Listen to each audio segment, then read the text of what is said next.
Good afternoon, everyone.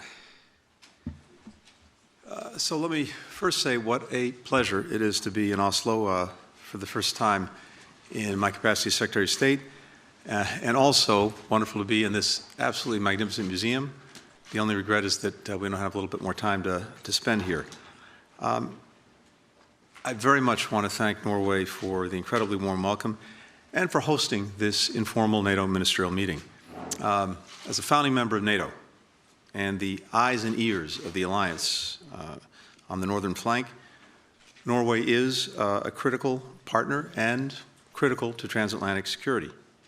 And we just saw that again last week when the USS Gerald Ford, the world's largest aircraft carrier, arrived in Oslo for training exercises. Here in Secretary General Stoltenberg's hometown, let me also say how grateful I am to Jens for his remarkable leadership of our alliance these past few years. Truly a crucial moment for the alliance. Jens has brought a remarkably strong and steady hand to NATO, and as a result, no small measure, thanks to his leadership, NATO is facing the future stronger, bigger, and more united than ever. We had a very productive discussion today to prepare for the NATO summit in Vilnius that will take place next month. We focused on advancing our unwavering support for Ukraine in the face of Russia's brutal aggression. As we look to Vilnius, we remain dedicated to the principles underpinning our alliance, including, of course, Article 5 and our shared commitment to defend every inch of NATO territory. We continue to strengthen and modernize the alliance as we head to Vilnius. On April 4th, of course, we welcome Finland as our 31st ally, adding another first-rate military and enhancing our presence in the High North and the Black Sea. We're continuing to work to complete the accession process for Sweden, another very strong and capable partner, and we fully anticipate doing so by the time the leaders meet in Vilnius. These additions will make both Finland and Sweden safer and make NATO stronger. And our defensive alliance is and always will keep its door open to new members. We appreciate the efforts of allies like Norway, who've made concrete plans to meet the Wales Pledge and spend at least 2% of GDP on defense. And we look forward to coming out of Vilnius with a strengthened pledge to provide the resources necessary to improve the readiness of our militaries, increase our resilience, and keep pace with emerging challenges like cyber defense and climate security. We're also deepening our coordination with key partners in the Indo-Pacific, building on our shared commitment to a free and open Indo-Pacific. As the people of Ukraine demonstrate incredible courage and sacrifice, the United States, the European Union, and countries around the world continue to support their fight to defend their sovereignty and territorial integrity and the right to choose their own path.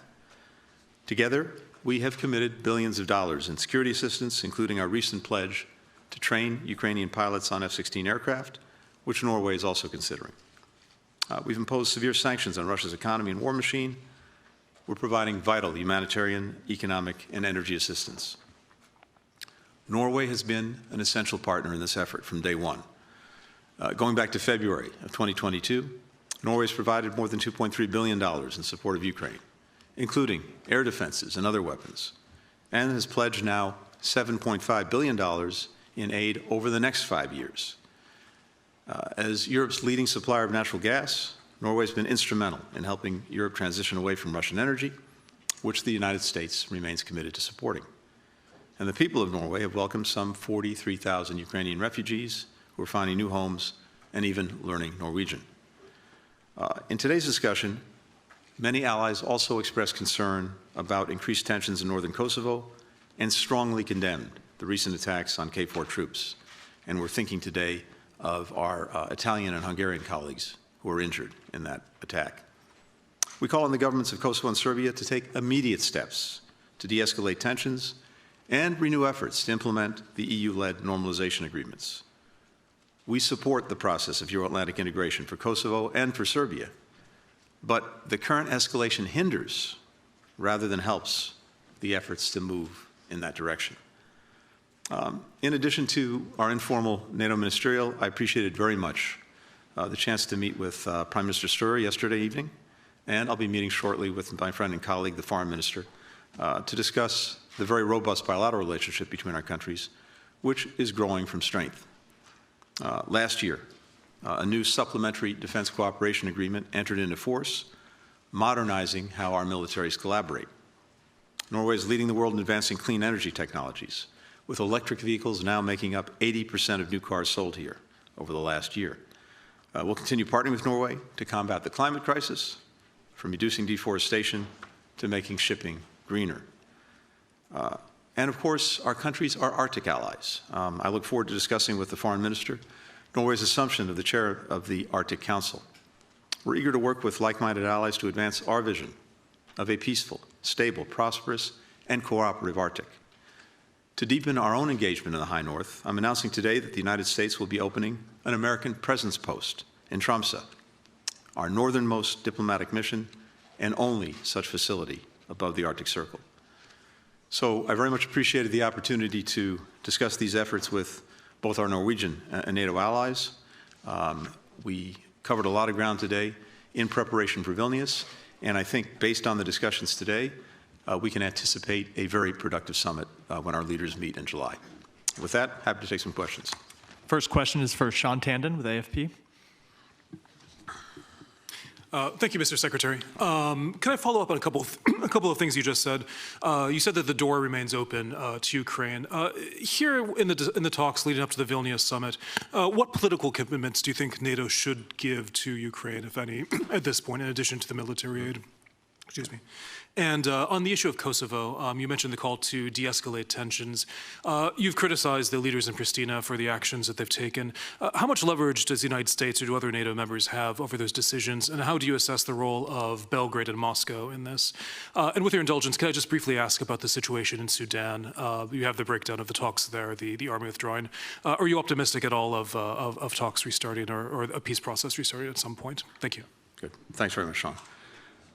So, with regard to Ukraine, I think based on the discussions today, the first thing I'd say is that at Vilnius, when the leaders meet for the summit, we and our friends in Ukraine can anticipate a very robust package of both political and practical support. Everyone here stands behind the Bucharest commitment. That hasn't changed. We're focused intensely on what we can do to strengthen even more the relationship between Ukraine and NATO, and to continue to bring Ukraine up to NATO standards, interoperability. And I think you'll see that be a feature of the summit in Vilnius, as well as strengthening the political relationship between NATO and Ukraine. So again, I'd anticipate, based on discussions and today, that there will be a strong package of support. Now, what we were doing today is not decisional. This was really an opportunity on the eve, almost the eve of the summit, to compare notes and to make sure that when we get to the summit, we do so in a way that's characterized our entire approach to the crisis in Ukraine and to Russia's war of aggression against Ukraine. And that is united together and moving forward. So you'll see that both in terms of support for Ukraine. You'll see that in terms of our ongoing commitment to strengthen our own alliance to make sure that it is properly postured for any Russian aggression. And I think you'll also see that in NATO looking at a whole series of other challenges, many of which we've focused on addressing, including with our new strategic concept.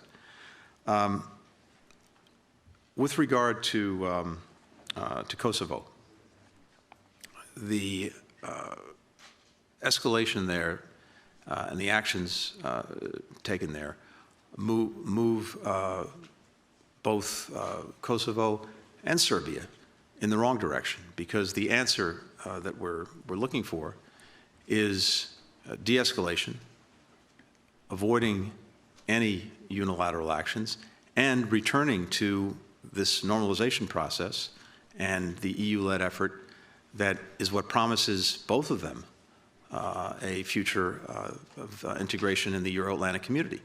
And in a sense, when we're talking about leverage, that's it.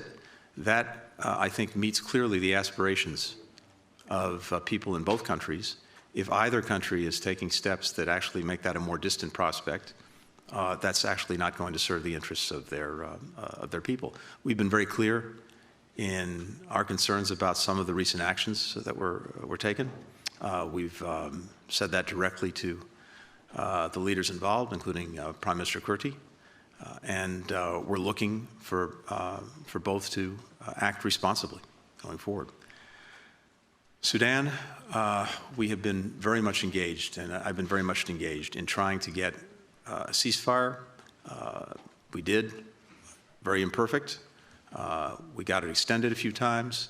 We did see the provision of humanitarian assistance moving forward, but it has been incredibly imperfect and incredibly fragile, and now we're seeing actions, again, by both sides in clear violation of the commitments they've made in terms of the ceasefire. So that also is not the right direction to be heading in. It's certainly not what's in the interests of the people of Sudan. We'll continue to be engaged at the same time. We're also looking at steps that we can take to make clear our views on any leaders who are moving Sudan in the wrong direction, including by perpetuating the violence and by violating the ceasefires that they've actually committed to.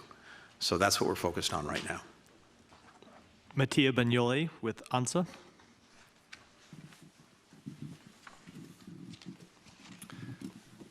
Yes. Thank you, Mr. Secretary, for the opportunity. I want to go back to Kosovo for a second, please.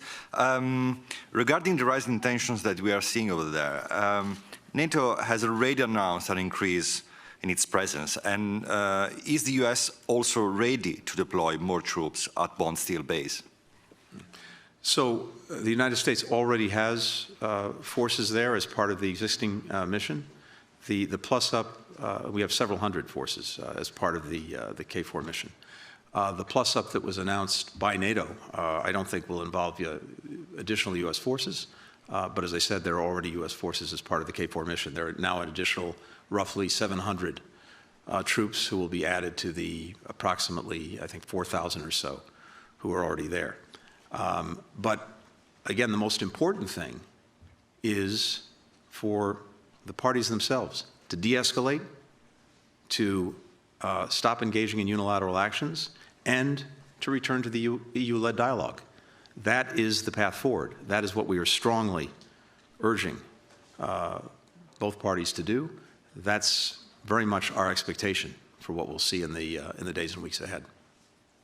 Next question is from Will Malden with the Wall Street Journal. Thank you, Mr. Secretary. I wanted to follow up on Sean's question and ask, based on the conversations that you heard at the informal meeting, a group of, the majority of NATO countries, their Foreign Affairs Committee chairman wrote today saying that there should be a clear path toward membership for Ukraine and a strong security guarantee. Is that something that's consistent with what you heard in the room, or is there still a deep divide between those who want NATO membership for Ukraine and those who don't? And then following up on where you said practical support for Ukraine, would that be some kind of scheduled weapons delivery or assistance long-term, something like the U.S. provides for Israel, or were you referring to something else? Thank you. Well, first, I think it's, again, very clear from today's discussion that every ally stands by Bucharest. There is no division on that proposition. NATO is a consensus-driven organization, so any steps that we take have to be taken by consensus of all 31 countries who are currently members of the alliance. As I said, when we're looking at Vilnius, our focus is twofold. First, we have an immediate focus, both through NATO, but also on an individual basis with the now more than 50 countries that have been supporting Ukraine, an immediate focus on maximizing our support for Ukraine as it engages in a counteroffensive to take back its territory seized from it by Russia over the last year and a quarter. At the same time, we're also focused on helping Ukraine build up its medium to long-term deterrent and defense capacity so that if and when the current aggression settles, Ukraine has the full capacity to deter and, if necessary, defend against future aggression. And NATO has a role in that in terms of the work that it can do to help bring Ukraine up to NATO standards in its planning, in its interoperability with NATO. And then individual countries are playing a role in that and will be playing a role in that, including by providing not only the immediate support to Ukraine, but also longer-term support so that, again, over time, Ukraine can fully build up its deterrent and defense capacity. We talked about all of that today. We, of course, have been engaged in that in those discussions directly with Ukraine. Other countries have as well, and I think you'll see a lot of that coming together in the weeks ahead. But the NATO piece of this is, as I said, strengthening the political relationship between Ukraine and NATO. I think the Secretary General talked about some of the elements of that, but again, I don't want to get too far ahead of the summit itself because ultimately these are decisions that the leaders have to make and finalize. But also, as I said, very practical support, including the work that NATO will do to help bring Ukraine fully up to NATO standards. So all of that will be coming forward in the next weeks, and as I said, my full expectation is there'll be a very strong package of support on both the political side and the practical side when the leaders get together in Vilnius. And the path towards NATO accession that the chairman mentioned, is that something that was on the table today or that you saw agreement on? This was part of our discussion today, and I think we'll now have an opportunity, everyone will have an opportunity to discuss that back home with our respective leaders, and I fully anticipate that'll be part of the conversation at Vilnius. But again, I'm also confident that the result in Vilnius will be a robust package of political and practical support for Ukraine. Final question goes to Vilde Weeken with Aftenposten. Yes, Secretary Blinken. With increased tensions with Russia and Sweden and Finland joining NATO, has the Nordic region become more important for the United States? And can you elaborate a little bit on what the American presence post in Tromsø will entail? And can we also expect more American military presence in our area and in the high north? Thank you. Right. Thank you. A few things. First, when it comes to Norway, when it comes to Finland, when it comes to Sweden, we of course have long-standing relationships, bilateral relationships with all three countries that we very, very much appreciate. And I think you've seen over the years, we've been working in a variety of ways with all three countries when it comes not just to security, but to trying to deal with challenges both in Europe and in the region, but also well beyond, to include the Arctic, but also to include global challenges, food security, energy security, global health, et cetera.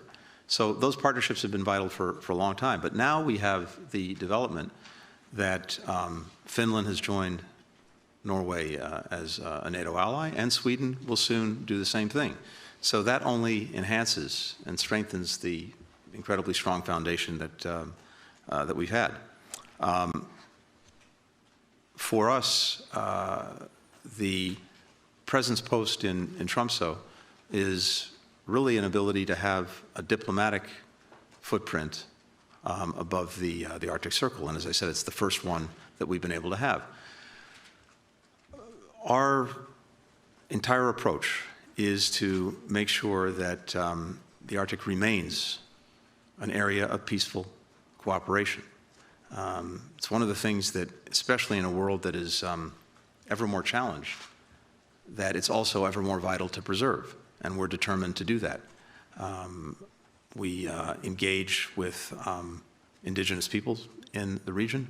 We're very focused, of course, with our partners on dealing with many of the challenges of climate change, natural resources, and fundamentally working together to make sure that the region remains peaceful. And I think having a diplomatic presence further north will only further enable and enhance those efforts. But again, when it comes to the three countries, we're building on a base of very strong bilateral partnerships, and soon having all three as allies in NATO. Thank you. Thanks very much.